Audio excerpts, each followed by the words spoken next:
बसपा का ग्राफ उस स्पीड से गिर रहा है जिस स्पीड से ऊपर ईंट फेंक दो और फिर वो ईंट नीचे आती है, बड़ी तेजी के साथ गिर रहा है, जबकि लोकतंत्र में ऐसा कभी होता नहीं है।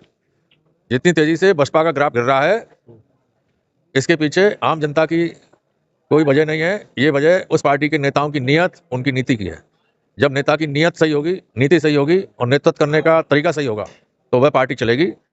टिकट का नंबर आता है तो उस कार्यकर्ता के सामने 10 नए लोग खड़े कर दिए जाते हैं और वहां बोली लगाई जाती है। उस समय वो कार्यकर्ता टूटता है और रोता है। और हम जो लोग निष्ठावान पदाधिकारी कार्यकर्ता रहे हैं, जब हम उस कार्यकर्ता की सिफारिश करते हैं कि ये 25 साल पुराना वर्कर है, इसको टिकट दी जानी चाहिए, तो वहां जीत हार की बात न कर और बहुजन समाज की बात न कर सिर्फ एक ही बात को, पैसे को महत्व दिया जाता है। इस वजह से कार्यकर्ता टूट गया है और आने वाले बसपा में कुछ बचा भी नहीं है, वो काम भी, क्या बोले, बसपा में कुछ बचा भी नहीं है, वो काम भी नहीं करना चाहती ग्राउंड पे। और कहीं भी कोई भी घटना हो जाती है तो वो कहीं, आपने कभी सुना हो, आप मीडिया वाले हैं, कभी भी किसी बसपा के किसी भी पदाधिकारी को किसी भी मजलूम के साथ या किसी के साथ कोई भी अत्याचार हो रहा हो तो कभी कंधे से कंधा मिलाते हुए या किसी का दर्द बांटने के लिए कभी आते हुए आपने कभी सुना? पब्लिक की पंचायत में आपका स्वागत है और इस वक्त मैं आगरा में मौजूद हूं और आगरा को दलितों की राजधानी कहा जाता है। कहा यह भी जाता है कि आगरा बसपा का गढ़ है, लेकिन इस गढ़ में लगातार सेंध लगाई जा रही है। वो भी आजाद समाज पार्टी के तमाम कार्यकर्ता हैं, इन्होंने आज बसपा में सेंध लगाई है और शायद आज जो भीड़ देखने को मिली वो शायद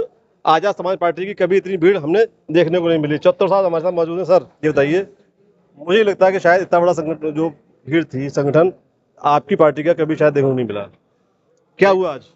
आज आगरा में अंबेडकर भवन छिपीटोला के सामुदायिक भवन के अंदर लगभग 200 से 250 लोग जो बहुजन समाज पार्टी में बड़े बड़े पदों पे रहे, जोन के कोऑर्डिनेटर रहे, मंडल के कोऑर्डिनेटर रहे, जिला अध्यक्ष रहे, विधानसभा कमेटी में, भाईचारा कमेटियों में बड़े बड़े पदों पे रहे, सेक्टर कमेटियों में रहे, उन सभी लोगों ने आज भीम आर्मी के राष्ट्रीय अध्यक्ष, भीम आर्मी के संस्थापक और आज़ाद समाज पार्टी कांशीराम के राष्ट्रीय अध्यक्ष एडवोकेट भाई चंद्रशेखर आज़ाद जी से प्रेरणा लेकर, उनके संघर्ष से प्रभावित होकर आज आजाद समाज पार्टी की सदस्यता ग्रहण की है। क्या वजह है कि लोग बसपा छोड़कर आपकी पार्टी में जा रहे हैं? चूंकि नई पार्टी है, बसपा बहुत पुरानी पार्टी है और जो कैडर वोट है वो आपकी तरफ भाग रहा है। कैडर वोट वहां रहता है जो नेता समाज के लिए संघर्ष करता है। तो जो नेता समाज के लिए संघर्ष नहीं करेगा उसको कैडराइज वोटर अपना नेता नहीं मानते हैं। आज समाज के लिए संघर्ष केवल भाई एडवोकेट चंद्रशेखर आज़ाद कर रहे हैं, चाहे वो हाथरस की घटना हो, चाहे वो दिल्ली के संत रविदास मंदिर के तोड़ने की घटना हो, चाहे वो SC/ST एक्ट को माननीय सुप्रीम कोर्ट ने कमज़ोर किया तो 2 अप्रैल 18 का एक बड़ा पूरा भारत बंद का आंदोलन हो। समय समय पर हमारे बहुजन समाज के तमाम मुद्दों को लेकर अगर कोई सड़क पर संघर्ष कर रहा है तो वो एक ही नेता है, एडवोकेट भाई चंद्रशेखर आज़ाद। इसलिए जनता देख रही है और जनता देखकर हमारे नेता के साथ दिन प्रतिदिन बड़े पैमाने पर जुड़ रही है। आप भी बहुत लंबे टाइम तक बसपा में रहे हैं, क्या आपको लगता है कि बसपा का समापन हो रहा है या डाउनफॉल की तरफ है? कितनी स्पीड से ये जो बसपा का ग्राफ गिर रहा है? बसपा का ग्राफ उस स्पीड से गिर रहा है जिस स्पीड से ऊपर ईंट फेंक दो और फिर वो ईंट नीचे आती है, बड़ी तेजी के साथ गिर रहा है, जबकि लोकतंत्र में ऐसा कभी होता नहीं है। जितनी तेजी से बसपा का ग्राफ गिर रहा है, इसके पीछे आम जनता की कोई वजह नहीं है। ये वजह उस पार्टी के नेताओं की नीयत, उनकी नीति की है। जब नेता की नीयत सही होगी, नीति सही होगी और नेतृत्व करने का तरीका सही होगा तो वह पार्टी चलेगी। जिस नेता का नेतृत्व करने का तरीका खराब हो गया, जिस नेता की नीति खराब हो गई, जिस नेता की नीयत खराब हो गई, वह संगठन, वह पार्टी कभी नहीं चलेगी। कुल मिला के आगे बसपा के लिए दिक्कतें हैं। ये तो आप भी देख रहे हैं, आप ही लोग छापते हैं, दिखाते हैं कि उस पार्टी का अभी उपचुनाव हुआ, उसमें कोई नहीं जीता, उनकी जमानतें जब्त हो गई। ये तो मीडिया दिखा रहा है, मीडिया लिख रहा है, तो आप ही को मालूम है सारी चीज़ें। और आज़ाद समाज पार्टी नई पार्टी है, अभी 8 सीटों में से 2 सीटों पर हम लोग बड़े पैमाने पर वोट लेके आए। हमारे एक जगह 23,000 वोट मिले, वहाँ पर बसपा को केवल 3,000 वोट मिले। हमें एक जगह 14,500 वोट मिले, उस पार्टी को केवल 1,000 वोट मिले।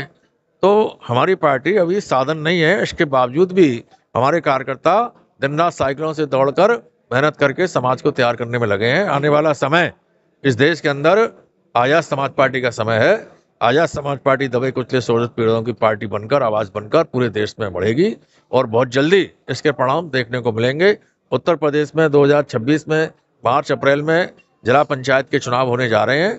हमारी पार्टी ने अभी से ये निर्णय लिया है कि हम जिला पंचायत के चुनाव को पूरी गंभीरता के साथ लड़ेंगे, पूरी मेहनत के साथ लड़ेंगे और हमारा लक्ष्य होगा कि हम अन्य पार्टियों से ज़्यादा अपने जो जिला पंचायत के सदस्य हैं उनको जिताएंगे और इसी उद्देश्य को पूरा करने के लिए हम लोग लगातार लगे रहेंगे। Thank you. संतोष आनंद जी आगे आइए। बहुत बड़ा झटका दिया है मुझे लग रहा है बसपा को आपने, तो ये झटके पहला है या आगे भी कुछ झटके और लगेंगे? ये लगातार चलते रहेंगे। अभी जनपद स्तर पर हमने ये कार्यक्रम किया है। आज सैकड़ों की संख्या में कार्यकर्ता बहुजन समाज पार्टी को छोड़कर आजाद समाज पार्टी में शामिल हुए हैं। ये क्रम अब विधानसभा वार चलेगा। प्रत्येक विधानसभा में भी ये कार्यक्रम चलेंगे और वहाँ कार्यकर्ताओं को सदस्यता दिलाई जाएगी और निश्चित रूप से आजाद समाज पार्टी को अपने आयाम पर पहुँचाया जाएगा। और भाई चंद्रशेखर आजाद जी जो एडवोकेट हैं, सांसद हैं नगीना से, उनको इस प्रदेश और देश में बहुजनों का प्रिय नेता स्थापित अपने जो संघर्ष के बल पर हो रहे हैं और हम लोग उनके साथ मिलकर उनको बहुत कम समय में इस देश और प्रदेश में काबिज करेंगे। वही सवाल आप जो चित्तौड़ साहब से किया था वही आपसे कर रहे हैं। आप भी बहुत लंबे टाइम तक बसपा में रहे हैं, बड़ी संख्या में हमने देखा, फोटो भी आप लोगों के आए थे, आपने एकदम इस्तीफा दे दिया जी। क्या लगता है कि वाकई में बसपा का समापन होने जा रहा है या क्या वाकई में लोग अब नाराज होने लगे बसपा से? देखिए, जब जब कार्यकर्ताओं को लड़ाया जाएगा,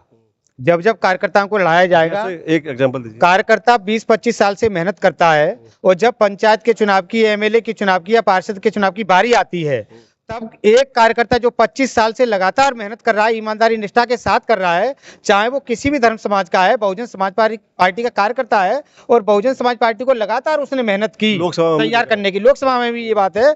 तो जब टिकट का नंबर आता है तो उस कार्यकर्ता के सामने 10 नए लोग खड़े कर दिए जाते हैं और वहां बोली लगाई जाती है। उस समय वो कार्यकर्ता टूटता है और रोता है। और हम जो लोग निष्ठावान पदाधिकारी कार्यकर्ता रहे हैं, जब हम उस कार्यकर्ता की सिफारिश करते हैं कि ये 25 साल पुराना वर्कर है, इसको टिकट दी जानी चाहिए, तो वहां जीत हार की बात न कर और बहुजन समाज की बात न कर सिर्फ एक ही बात को, पैसे को महत्व दिया जाता है। इस वजह से कार्यकर्ता टूट गया है और आने वाले चुनाव में, चाहे वो पंचायत का चुनाव हो, चाहे एमएलए का चुनाव हो, आप देखना निरंतर डेली कार्यकर्ता आजाद समाज पार्टी से जुड़ेंगे और आजाद समाज पार्टी के नेता आदरणीय बोली एक शब्द आपने बोला, बोली लगाई जाती है, क्या सेंस है? अरे आप, ये तो आम बात है, आप पता कर लो, मेरे सामने लगी है। मैं बैठता था पैनल में तो न जीत की बात होती थी, न हार की बात होती थी, न वोट की बात होती थी, सिर्फ ये बात होती है कि ये कितना दे रहा है। बिल्कुल साफ बात कह रहा हूं मैं आपके सामने। 25 साल पुराने कार्यकर्ता हमारे फतेहपुर सीकरी से डॉक्टर मुस्तकीम चुनाव मांग रहे थे, उनके लड़के आज हमारे बाजिद भाई हमारे साथ खड़े हैं। ये 20 साल पुराने वर्कर हैं पार्टी के। जब हमने इनकी सिफारिश की तो इनकी टिकट काट दी। नए आदमी जो पहले भी समाजवादी पार्टी में थे वो आए और टिकट ले गए। आज भी वो सपा भाजपा सब में काम कर रहे हैं, जो वर्तमान चेयरमैन फतेहपुर सीकरी से जीते हैं। चलिए, तो ऐसा जिला अध्यक्ष हमारे साथ मौजूद है, बहुत बड़ी जिम्मेदारी है आपके ऊपर। शायद अब बसपा का जो विकल्प है वो आपकी पार्टी बनने जा रही है और ये संगठन शायद भाजपा के बाद सबसे बड़ा संगठन माना जाएगा। क्या लग रहा है कि जिम्मेदारी कहाँ तक आप लोग निभा पाएंगे उसको? देखिए, सबसे पहले तो मैं सभी दर्शकों को जय भीम करता हूं। और हम बसपा का विकल्प नहीं बन रहे हैं, हम बाबा साहब डॉक्टर अम्बेडकर के आंदोलन को और महान्यवर श्री काशीराम साहब के आंदोलन, लेकिन माना ही आ रहा है। देखिए, आप कहें ना कहें, लेकिन मैसेज यही है कि बसपा का विकल्प आजाद समाज पार्टी बनने जा रही है। बिल्कुल, ये तो मूवमेंट है, ये तो बाबा साहब डॉक्टर अम्बेडकर और माननीय काशीराम साहब का मूवमेंट है। इसे बहुत समय तक बहन जी ने चलाया। आज इस पूरे कारवां को भाई एडवोकेट चंद्रशेखर आजाद चला रहे हैं और उसको आगे लेके जा रहे हैं। तो हम लोग बहुत तेजी से आजाद समाज पार्टी को मजबूत कर रहे हैं। भीम आर्मी के आंदोलन से, भाई चंद्रशेखर आजाद जी के आंदोलन से पूरे कारवां को मजबूत कर रहे हैं। और आप देख रहे हैं पूरे देश में कहीं कोई घटना होती है, कहीं कोई उत्पीड़न होता है, कहीं कोई एट्रोसिटी होती है, तो आम जनता में ये विश्वास है कि कोई आए ना आए, विधायक सांसद पार्षद आए ना आए, पर एडवोकेट चंद्रशेखर आजाद और भीम आर्मी के लोग जरूर पहुंचते हैं। इसी को देखते हुए सब लोग बहुत तेजी से आजाद समाज पार्टी भीम आर्मी में जुड़ रहे हैं। ये बताइए, ये बता रहे थे कि आपको टिकट नहीं मिली तो आपने बसपा छोड़ दी। पिताजी को टिकट नहीं मिली तो आपने बसपा छोड़ दी। तो यहाँ क्या अपना भविष्य देखते हैं? क्या लग रहा है कि यहाँ वो सम्मान मिलेगा जो आप बसपा में आपको नहीं मिला?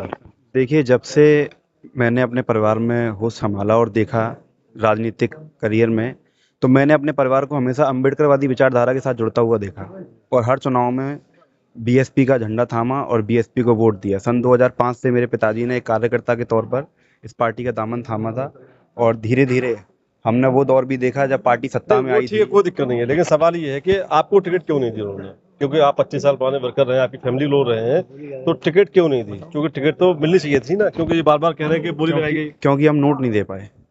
क्या डिमांड की गई थी आपसे? डिमांड हमसे बहुत की गई थी, मैं उसको सार्वजनिक नहीं कर सकता, लेकिन जिस तरीके से हम उनसे टिकट मांगना चाह रहे थे अपनी मेहनत पर, जो कार्यकर्ता के तौर पर हमने पार्टी में काम किया, संघर्ष किया, जगह जगह पार्टी का प्रचार किया, उसके बावजूद भी जब हमने अपनी टिकट की बात रखी तो वहाँ पर सिर्फ नोटों की बात की गई। हमारी मेहनत, हमारी लगन, नोटों की बात की गई तो आप लोगों सबने पार्टी छोड़ दी तब से? आपने छोड़ दी?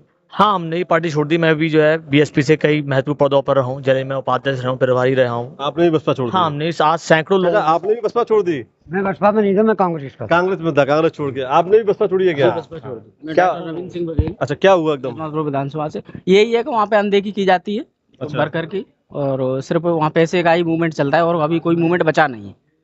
तो हमारे आनंद भाई के साथ हमने सब लोगों ने 250-300 लोगों ने और सबने मिलके आज आज़ाद समाज पार्टी का दामन थामा है, भाई चंद्रशेखर आज़ाद जी की नीति रीति से प्रेरित होकर के। और हमारे काफ़ी मतलब आप द्रोणाचार्य मान लीजिए प्रदेश अध्यक्ष जी को, इन्होंने बसपा सरकार में रहते हुए 6 बार 6 विधायक यहाँ से आगरा से जिताए नहीं हैं। वो ठीक है, लेकिन तो- अब मतलब कुल मिला के अब बसपा से आप लोग नाराज हो गए, आप लोग छोड़ चले आए। नहीं, बसपा में आगे- कुछ बचा भी नहीं है, वो काम भी क्या बोले? बसपा में कुछ बचा भी नहीं है, वो काम भी नहीं करना चाहती ग्राउंड पे। और कहीं भी कोई भी घटना हो जाती है तो वो कहीं आपने कभी सुना हो, आप मीडिया वाले हैं, कभी भी किसी बसपा के किसी भी पदाधिकारी को किसी भी मजलूम के साथ या किसी के साथ कोई भी अत्याचार हो रहा हो तो कभी कंधे से कंधा मिलाते हुए या किसी का दर्द बांटने के लिए कभी आते हुए आपने कभी क्या सुना नाम नहीं। क्या है आपका? मेरा नाम डॉक्टर रविंद्र सिंह बघेल, मैं एदमातपुर से हूँ विधानसभा। ठीक है वकील साहब, तो कुल मिलाकर आज का जो सम्मेलन था आजाद समाज पार्टी के लिए वाकई में बेहद महत्वपूर्ण था, क्योंकि यहाँ जो बसपा को झटका दिया है ये बसपा को सोचने का सब्जेक्ट है कि आखिरकार उनकी पार्टी में हो क्या रहा है। जो पुराने कार्यकर्ता हैं, 25 साल पुराने कार्यकर्ता हैं, वो छोड़कर जा रहे हैं और दूसरी पार्टियों में जा रहे हैं, खासकर आजाद समाज पार्टी में ये लोग जा रहे हैं। तो बहरहाल जो भी हो, आज बसपा को बहुत बड़ा झटका मिला है।